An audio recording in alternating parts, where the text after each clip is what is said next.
the biggest, deepest, hardest, longest, and most expensive deep-sea search ever conducted. For 1,046 days, the searchers scoured the abyss with robots and high-resolution sonar, creating crisply detailed three-dimensional maps of the deep across an area the size of New Zealand, searching for the lost Malaysia Airlines Flight 370.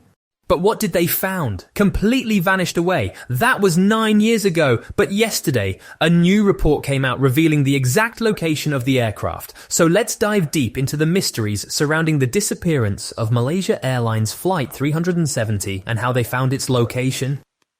In this video, we're going to look at the mysterious disappearance of the Flight 370, and we'll also announce a new Titanic poster giveaway, so stick around to the end of the video to see how you could win.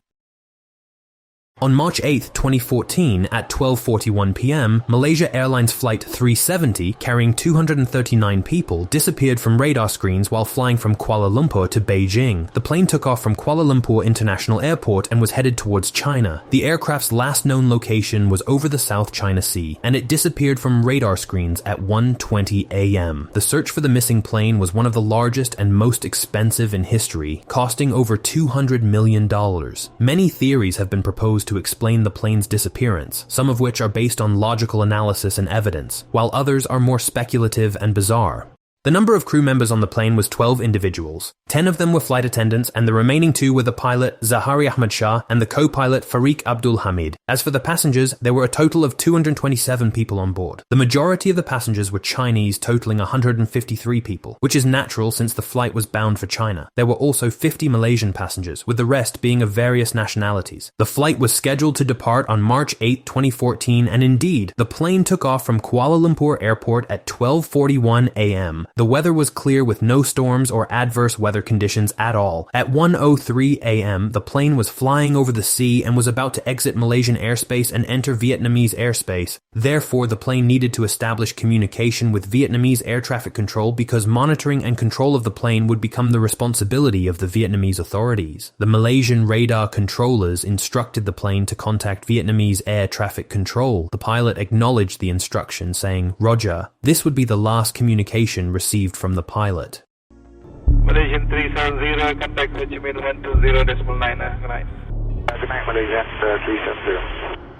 Just 1 minute and 30 seconds after this communication, the plane's radar signal disappeared. It vanished in the sea between Malaysia and Vietnam, leaving the radar controllers puzzled as to where the plane had gone and how it had disappeared from their radar screens. This was highly unusual. They began trying to contact other parties, including Vietnamese authorities and nearby airports, in search of the missing plane. They wanted to know if the plane had landed somewhere unexpected or if anyone had heard from it. However, all responses were negative. By 2:30 a.m., Malaysia's aviation authorities declared a state of emergency and began summoning top officials and technical experts, even waking up those who were asleep. The emergency response team initiated contact with all the countries in the region, including Vietnam, Thailand and Hong Kong, asking them to try to establish communication with Flight 370. However, all these efforts yielded no response from the plane. By 6:30 a.m., the plane had still not arrived in Beijing, and the news of the missing Malaysian Flight 370 began to spread. News stations around the world covered the event extensively. The families of the passengers, especially the Chinese passengers, were in shock upon hearing the news. The Chinese government gathered the relatives in a nearby hotel in Beijing because they had been waiting at the airport for their loved ones, and it was feared that they might cause problems at the airport. And, of course, the journalists had gathered around the hotel for a long time, directing their cameras towards it. The Chinese authorities were simultaneously trying to calm both the relatives and the journalists. They stated that they were cooperating with the Malaysian government to assist in search operations and locate the plane as quickly as possible. The situation inside the hotel was chaotic. Gathering the relatives in one place might not have been the best decision in such circumstances. Many of them started crying, shouting, and expressing their anger and sorrow. There were also tensions between the relatives of the missing passengers and the officials. According to the relatives gathered at the hotel, they had been trying to call their missing loved ones' phones, and the phones were ringing. However, no one was answering from the other end. This happened to several people with different phones, suggesting that it was not an isolated incident. The relatives began to suspect that their loved ones might not have crashed into the sea, but were instead in a location with network connectivity. When they informed the Chinese officials of this, they were told that they did not have the technology to track international communications. This frustrated the relatives even more. Some of the relatives are still still holding on to the belief that their loved ones' phones were active and ringing, and that the officials mishandled the situation. Search and rescue operations continued, but during the first day and the following day, there was no sign of the plane or its debris. Journalists tried to extract any possible information from Malaysian officials, but the response was always that search and investigation operations were ongoing, and they were making every effort possible. The puzzling aspect of this case was the sudden disappearance of the plane. Modern aircraft are equipped with various communication and tracking systems, so how could all of these systems suddenly vanish? One possible explanation was that the plane had exploded or crashed suddenly. However, if that had happened, there should have been evidence in the search efforts. The wreckage of the plane should not have disappeared completely. Another theory was that someone on board the plane, with sufficient technical knowledge, had turned off the devices that transmitted the plane's location. But who could have done this, and why? And if it was a hijacking, why hadn't the hijackers made any demands? This new piece of information that the military radar had detected the plane and that it had returned towards Malaysian territory raised even more questions. Why did the plane deviate from its flight path? And why wasn't there any communication about it? Why did the tracking devices go offline? Now, after this information provided by military radars, which confirmed that the plane continued to fly after its signal disappeared, they realized that this was a deliberate act. The plane didn't crash or disintegrate. But who was behind this act, and where did the plane go after it left the military radar rang? On the third day after the plane went missing, search operations continued in the initial area where its signal was first lost. Imagine that search teams consisted of 34 aircraft and 40 ships, all scouring this primary area. However, their failure to find any trace of the aircraft or its wreckage began to confirm the military radar data that the plane had turned back. At the same time, they were trying to determine where the plane went after leaving the range of military radars. On that day, the plane disappeared once again in this region, which was the maximum range of military radars. Did it continue north, go west, or descend south? It could have taken any direction or path between these directions, so they expanded the search area to include this western region. Now, they were searching in two areas: the eastern sea of Malaysia, where the plane's signal was initially lost, and the western sea of Malaysia, where the military radars had detected the plane flying. On March 15th, 2014, 7 days after the plane's disappearance, the Malaysian Prime Minister held a press conference and provided significant updates. First, he confirmed that the plane had deviated from its course and had flown over Malaysian territory again, but this time, the information was not just from military radars. It was also confirmed by signals from a satellite operated by a British company called Inmarsat. This satellite communication equipment was on board the plane and communicated directly with the Inmarsat satellite. This communication happened through pulses, similar to a heartbeat. Every hour, the satellite asked, "Are you there?" And the equipment on the plane responded, "Yes, I'm here." This communication occurred every hour, but the satellite couldn't precisely determine the plane's location through these signals. Instead, it could measure the distance between the satellite and the plane with each pulse. With each hour, the satellite launched a new pulse, and this allowed them to define 7 circles of possible locations as each pulse corresponded to a circle. They couldn't pinpoint the exact location, but they knew the plane must be on one of these circles. The plane could have ascended or descended within these circles, but it would be somewhere on the final circle. The 7th circle was the one they focused on, and it extended over a vast area, approximately 100 kilometers wide and 225 kilometers in radius. This area was isolated, far from any signs of life, especially considering that it had been a full week since the incident. Of course, this announcement led to a strong reaction from the families and relatives of the passengers, especially in China. They accused the Malaysian authorities of lying and concealing the truth, even leading to significant protests in front of the Malaysian embassy in China. The families of the passengers released a joint statement rejecting the results announced by the Malaysian authorities and demanding their Chinese government to take a strong stance against Malaysia. Understandably, people can sympathize with the grief-stricken families who have lost their loved ones, and now the Malaysian authorities officially declared that flight MH370 had crashed and its crew and passengers were considered dead, with no wreckage, bodies, or conclusive evidence of their fate.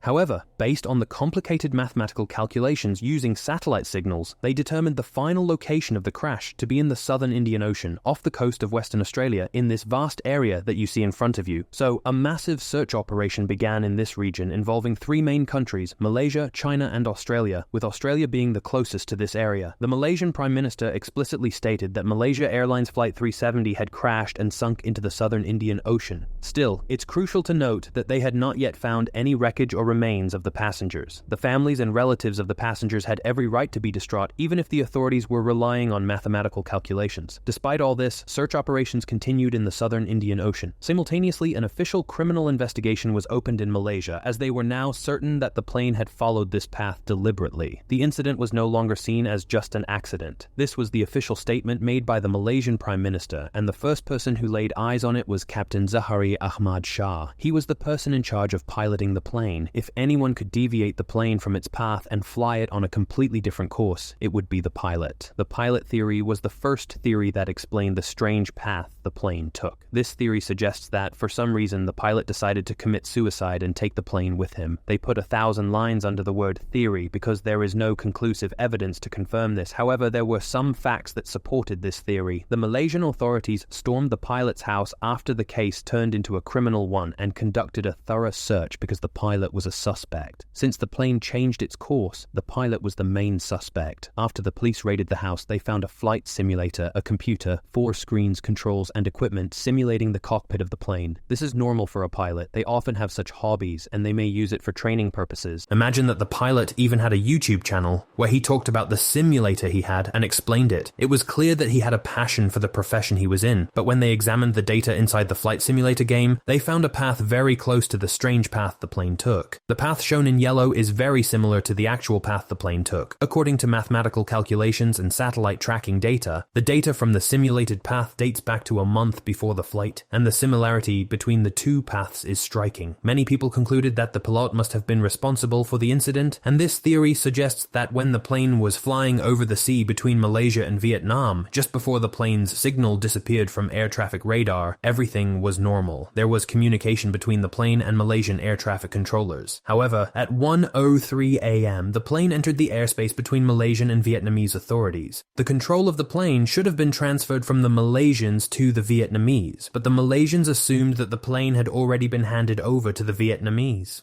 The pilot theory suggests that the pilot took advantage of a moment when he could change the plane's course without anyone noticing. So the pilot may have asked the co-pilot to leave the cockpit, either to take a short break or to get something from outside. In any case, he had a reason to make the co-pilot leave the cockpit. The co-pilot left and closed the cockpit door behind him. Of course, the cockpit door in airplanes is a strong, fortified door because only the pilot and co-pilot are supposed to enter, regardless of the circumstances. Now the pilot was alone in the cockpit and isolated the rest of the crew and passengers, including the co-pilot. First, he turned off all the devices that communicated with the outside world, the devices that transmitted the plane's location to air traffic controllers. This is when the plane's signal disappeared. Everything inside the plane was still normal. The passengers were comfortable and the flight attendants were serving them. Suddenly, the pilot took control of the plane and turned it violently to the left to head back towards Malaysia. This sharp turn would have been felt by the passengers and the rest of the plane's crew. The plane started to deviate from its original course. Why did the pilot do this? Why didn't he leave a message? Was it just to make the situation mysterious? This doesn't make sense because typically, if someone wants to commit suicide and take a large number of people with them, it's like a message. They want to convey something. So why didn't he leave a message? Why did he need to take a 7-hour flight only to run out of fuel and crash into the Indian Ocean? The second point is that Zahari was an experienced pilot with 18,000 hours of flying in his record.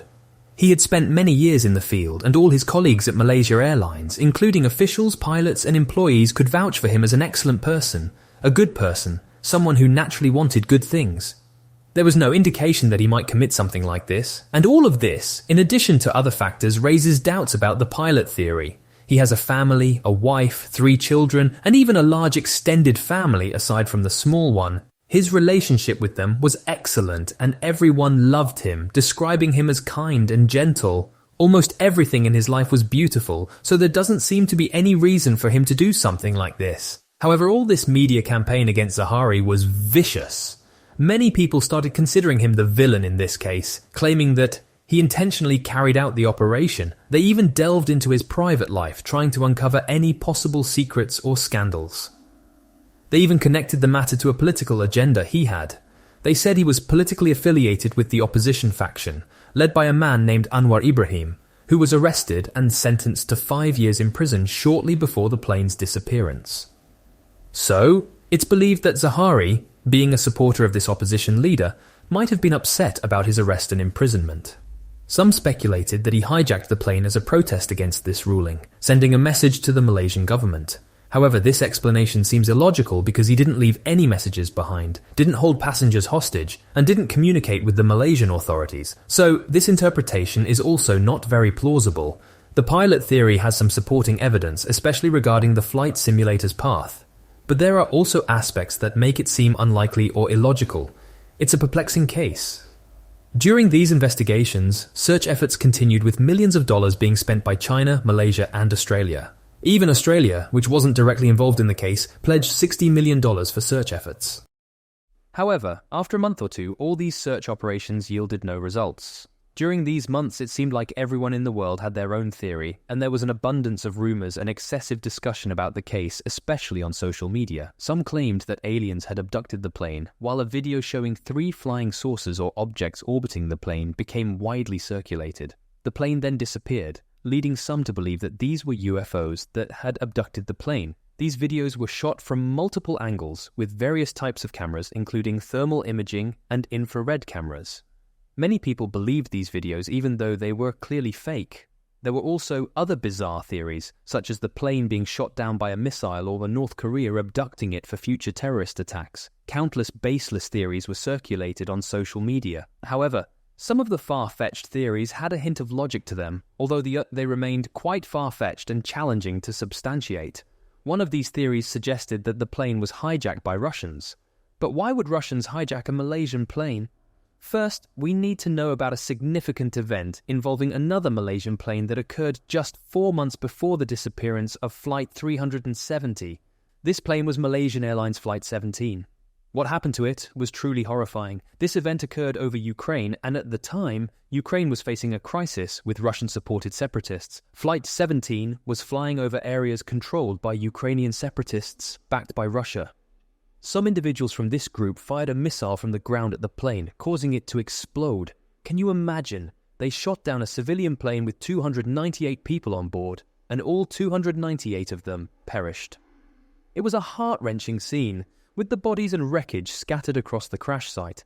Interestingly, this plane was also a Boeing 777, the same type as Flight 370. This event left people perplexed. How could Malaysia Airlines have 2 such massive incidents involving their planes within just 4 months? Malaysia Airlines had an impeccable safety record for 24 years, and then, in 2014, these 2 huge incidents occurred within 4 months of each other. It was something that was hard to believe, even to this day. The Russians denied any involvement in the plane's destruction, even though they were present in the region and had supplied the separatists with the missile. The separatists, in response, claimed that it was an accidental strike. This was infuriating, but at least the families of the victims of this plane knew their fate, unlike the passengers of Flight 370.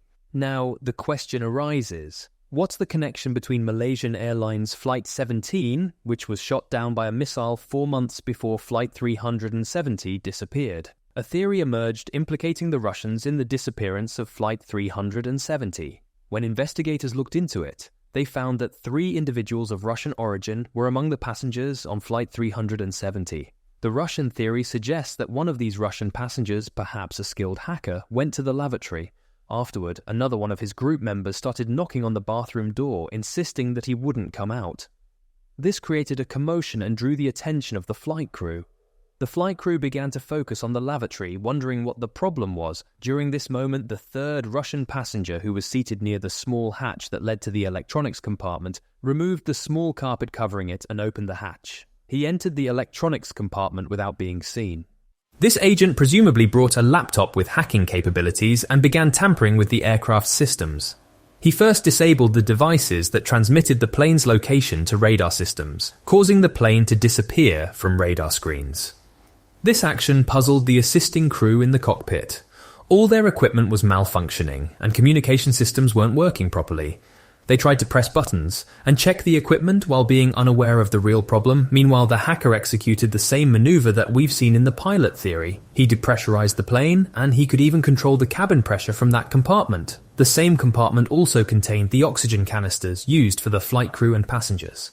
The hacker closed off the oxygen supply from that compartment, cutting off oxygen to the cockpit. As a result, the flight crew, after depressurization, tried to use their oxygen masks, but they didn't receive any oxygen. The masks weren't supplying any air. Within moments, they lost consciousness. Afterward, the hacker Russian agent turned off the oxygen supply to the cabin, leaving all passengers and crew without oxygen. It was only a matter of time before they would lose consciousness and die.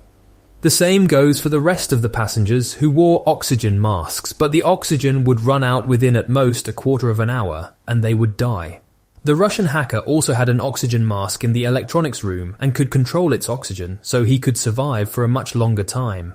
This theory suggests that the Russian hacker did not land the plane in the south toward the Indian Ocean, but flew it northward and landed it in Kazakhstan, which is considered an ally of Russia. Now, the satellite data that indicates the plane went south over the Indian Ocean, how does it fit with this Russian theory? The answer is that the Russian hacker manipulated the data and provided false information to the satellite. Even if the hacker tampered with this data, even if we assume this is possible, when the plane flew north, it would have passed over multiple countries, including India. So how did the Indian military radars not detect it? Here, this theory starts to sound a bit illogical and leans more toward conspiracy theories than logical explanations. The second thing is, why would Russia carry out an operation like this and hijack the Malaysian plane?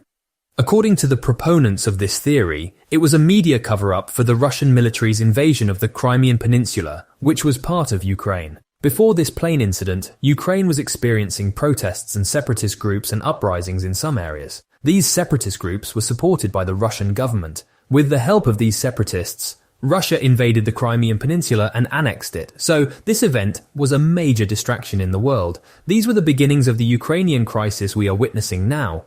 The world was focused on Ukraine and Russia, so proponents of the Russian theory say that Russia kidnapped the Malaysian plane and hid it to divert the world's attention from its occupation of the Crimean Peninsula, which I honestly find quite far-fetched. This theory in particular was adopted by an American journalist named Jeff Wise, who himself appeared on television interviews and said that the theory was ridiculous. However, he believed in it more than the explanations given by the Malaysian government. In other words, he adopted a narrative that the Malaysian government was hiding something or being deceived. Despite the fact that the Russian theory was one of the most widespread theories in the case, it remained a highly unlikely theory.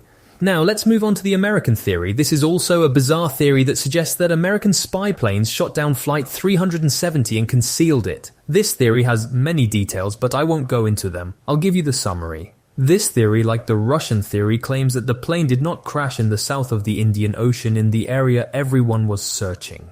This time the theory suggests that the plane crashed in the same location where its signal disappeared, meaning in the sea between Malaysia and Vietnam. This theory, of course, contradicts the official statements from Malaysian authorities and the data from the British satellite company Inmarsat. So what does this theory say? Why would America be involved in the disappearance of the Malaysian plane? The French journalist who adopted this theory says that when she examined the cargo reports loaded onto the plane, she found a shipment weighing more than 2 tons that was different from the other shipments. She described this shipment as a collection of electronics and communication devices. Unlike other shipments, this shipment was not subjected to X-ray inspection, meaning they loaded it onto the plane under strict security without undergoing X-ray screening. Furthermore, they did not provide detailed information about the electronic components inside it. They simply stated that it contained general electronic components and communication parts. So, the American theory suggests that the electronics in this shipment contained American military secrets, advanced military technology. Now, where was the plane headed? Going to China, and China certainly wants to get its hands on any technological secrets held by the US military. US intelligence was able to identify this shipment and realized at the last moment that it had been loaded onto Flight 370. The US military needed to intervene and prevent this shipment from reaching China. According to this theory, the electronics package was loaded onto the plane after the passengers had boarded, and the plane took off from the airport. Then, when it was over the sea, in the area between Malaysian airspace and Vietnamese airspace, it was the perfect moment for interception by US military aircraft.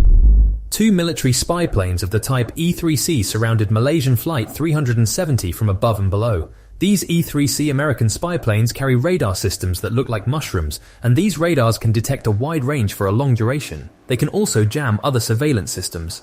After the two E-3C planes surrounded Flight 370 from above and below, they jammed its communication systems, and that's when the Malaysian plane's signal disappeared from radar screens. Afterwards, the American planes probably communicated with the Malaysian plane's pilot, and they may have given the order to follow them, or directed it to a nearby military airport because the area had American military bases. There was a high probability that the pilot refused to comply with their orders and decided to continue on its natural path. This is when tensions escalated between the pilot and the American planes. When the Americans realized that the pilot wouldn't comply with their orders, they decided to distance themselves from the plane and launched a missile at it. In this way, the Malaysian plane was shot down by the US military and crashed in the same area where its signal had disappeared in the sea between Malaysia and Vietnam. Of course, this contradicts the statement by the satellite company Inmarsat, claiming that the path was determined using satellite signals. The journalist behind this theory says that Inmarsat has a close relationship with the US military and provides them with its services, so they cooperated to hide the truth and cover up the incident. That's her short answer. Inmarsat is a British company, but it does indeed provide communication services through its satellites to the US military and several other militaries worldwide. However, this doesn't necessarily mean they would falsify data and cooperate with the US military to cover up a conspiracy like this. The second thing is the Malaysian military radar that tracked the plane as it turned back toward Malaysia until it went out of radar range. So are Malaysia and the Malaysian military also lying? The answer, according to the proponents of this theory, is yes. The Malaysian authorities are lying and the facts they present are fabricated. These theories, even though they try to present them logically, collapse in the face of many facts and unexplained matters. The Russian and American theories are the first ones to say that their theories are far-fetched and hard to prove, but they prefer them over the Malaysian government's narrative, so we've now seen some of the most famous theories related to the case. Now let's move on to concrete matters. Where is the plane? Why haven't they found any trace of it? In short, the answer is that the search area is enormous. The area they were searching in is larger than some countries, and they had to search not just on the surface, but also underwater. This, along with the belief that a lot of the wreckage was carried away by ocean currents and waves to distant places, meant that despite the tens of millions spent on this search operation, it remained fruitless for a long time. However, finally, after 16 months of disappearance, more than a year, the first tangible evidence emerged. And it wasn't found through official search operations, but by individuals walking along a beach on Reunion Island on July 29, 2015. This small island is located east of Madagascar. A group of people cleaning the beach came across a piece that aroused their suspicion as possibly being part of an aircraft. When they first saw it, they had doubts that it might be a piece of an airplane, and one of them mentioned the Malaysian plane. They immediately reported it to the authorities, and after that, numerous missions from various countries, including Malaysia, examined the piece and took it with them for further analysis. The piece, just like its predecessor, appeared in the news and experts examined it. Eventually, they confirmed that it was also a piece of the missing Malaysian plane's wreckage. Adventurer Blaine Gibson didn't stop there. He continued his journey along the coasts, searching for more debris. Imagine that, during his travels, he found more than 20 pieces. 7 of these pieces were confirmed without a doubt to be from the plane. The rest, although they couldn't be confirmed 100%, were still potentially from the aircraft. But they had a strong suspicion that there might be another section of the plane. Another section was found later by a different search team, not Blaine, but he was the one who found the most sections. Of course, the presence of these sections in these areas is evidence that the plane crashed in the southern Indian Ocean in the arc they were searching in. This completely contradicts the Russian theory advocated by journalist Jeff Wise and the American theory supported by journalist Lal Rand Changi.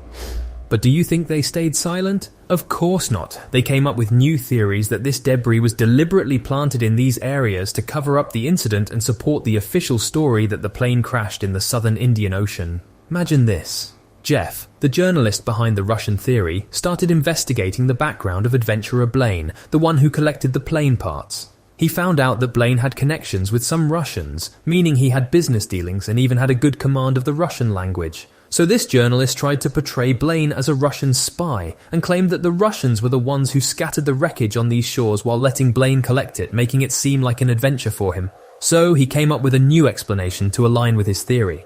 And this is normal. Conspiracy theorists are often reluctant to let go of their ideas. They keep searching and coming up with 1,000 different things to prove that they're right, no matter how much evidence or facts are presented. So what do you think? Do you feel that either the Russian or American theory could be true? Personally, if you want my opinion, I tend to lean more towards the pilot's theory, especially with the route he took in the flight simulator program he used at home. But it's still just a theory, and there's no conclusive evidence of what really happened. It was just a simulated route with waypoints, not an actual flight. In Malaysia, they officially suspended the search operation after about 3 years, and it cost an estimated $200 million, making it the most expensive search operation in history. They used all sorts of technology and equipment in this search operation, including airplanes, ships, submarines, underwater surveys, and computer-based physics simulations. And the result was that they didn't find any trace of the plane. All they found were a few pieces of debris that washed up on the shores. They didn't find the main body of the plane or any large pieces of it, and they didn't find the black box or any evidence that could lead to a conclusive resolution of the events that occurred on the day the plane disappeared. They don't know if it was the pilot, if there was a hijacking, if there was interference from a third party, or if it was something completely different. That was until yesterday when a new report released revealing that the flight MH370 been found in the Cambodian jungle. The expert who found it said, "I was on there, Google Earth, a few hours here, a few hours there. If you added it up, I spent hours searching for places a plane could have gone down, and in the end, as you can see the place where the plane is, it is literally the greenest, darkest part you can see." After this new study that was released, Gregory Herbert, an associate professor of evolutionary biology at the University of South Florida in the city of Tampa, led the new study after seeing photos of the plane debris, specifically a flaperon, washed up on Reunion Island in the Indian Ocean a year after it disappeared. He said, "As soon as I saw that, I immediately began sending emails to the search investigators because I knew the geochemistry of their shells could provide clues to the crash location. Because barnacles grow their shells daily, it means that the chemistry of each layer can be determined by the temperature of the water at the time." And one group has now completed the first helicopter search of the area in the hope of being awarded the £53 million finder's fee from the Malaysian government. Zorba Para, an aviation consultant, Nara Kang, a local entrepreneur, and journalist Michael Carr rented a helicopter for a £3,000 trip into the jungle to try and find the plane this week. The team, who searched 500 feet above the jungle, did not find the plane, but said increased cloud cover or the wrong coordinates could be to blame. Mr. Para, who used to work for NASA, said, "We found a lot of the jungle had been illegally cleared. We tried to find any piece of plane that may have been scattered, but we found nothing. We couldn't find a trace of aircraft or any sign of any bodies. All we could see in the mountains and national parks were footprints, more footprints and signs of illegal hunting. It is regrettable for the relatives." Mr. Para and his team are the first to complete an aerial search of the site by helicopter. They said they considered doing the trek on foot, but decided the jungle was too dangerous. This week, the Chinese government used observation company SpaceView to focus in on the high-altitude area in an attempt to find the plane. However, the firm said there was no sign of any plane. To this day, this case remains shrouded in mystery, perhaps the biggest and most complex mystery in the history of aviation, and with that, we've reached the end of our story. Honestly, this was one of the most challenging videos I've worked on because the information was very complex. There were many sources and many things to consider, and there were numerous theories. And now time for the giveaway. We'll be giving away 5 more Titanic posters that is going to be shipped to your location anywhere in the world. To participate, simply leave a comment down below telling us what do you think of that flight. We're excited to hear about your top picks. Once you've commented, make sure you're subscribed to our channel and have notifications turned on so you won't miss out on any future giveaways or videos from us. If you enjoyed this video, don't forget to give it a thumbs up and share it with your friends. The winner will be randomly selected and announced, so stay tuned for that. If you're the lucky winner, we'll get in touch with you directly to arrange the shipping. Also, if you like the poster and want to order it, you can buy it now from the description link down below. Good luck everyone, and we can't wait to read your comments. From everyone here, thank you so much for watching, and as always, keep the passion alive. Until the next video, take care and see you soon, and I'll see you in the next video. Goodbye.